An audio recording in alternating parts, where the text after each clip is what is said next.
This is Astrarre Access V0 video documentation, episode 1, Why and What.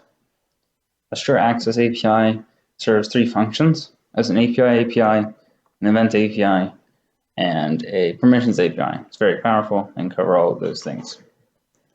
So, firstly, what is an API? An API is an API for making APIs. An example API is inventory. And so, terminology-wise, the API for inventory is this function, there's just one, and the API is inventory.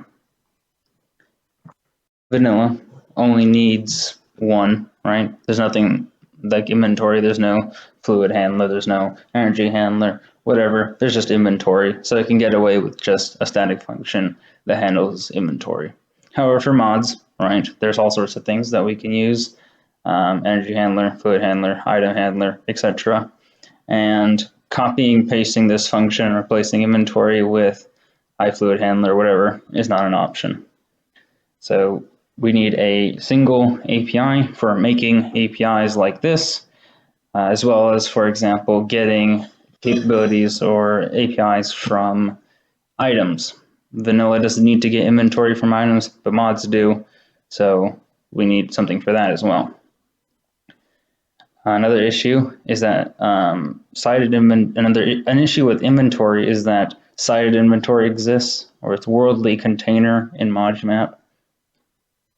This is a huge issue because, one, the inventory represents all the sides, and the cited behavior is concentrated or provided in a subclass, so it's not very visible.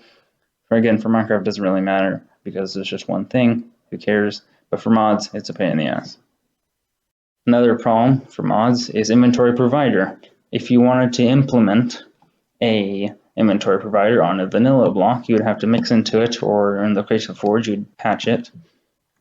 But there are a few cases where that doesn't quite work.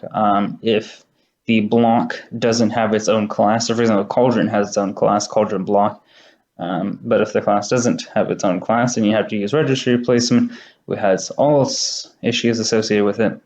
So we have to have a specialized API for this kind of thing.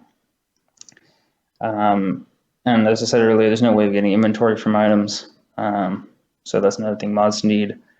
And you can't pass in block state and block entity. So if you already have the block at the position and the block entity at the position, there's no way of passing it.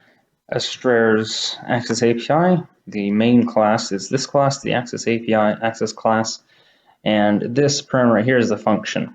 So for this one, we get inventory at, that function is world function.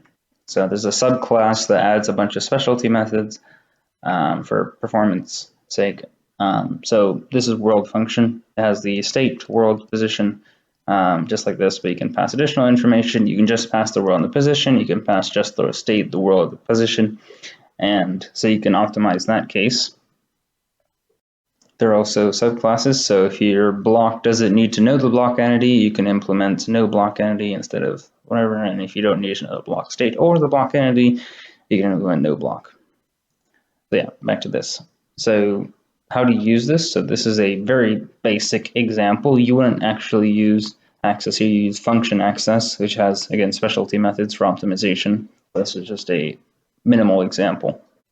So here you can see and then, so this adds a function. So the vanilla analog to this is this. So the inventory provider is one function, the block entity instance of inventory is another function, and the entity instance of inventory is another function. So if we want to add our own function, this is how we do it. Instead of mixing into here, we can just add it directly. Right. So that's it for the first episode. Next one, we'll do some code examples and a little more advanced stuff, for example, circular dependencies.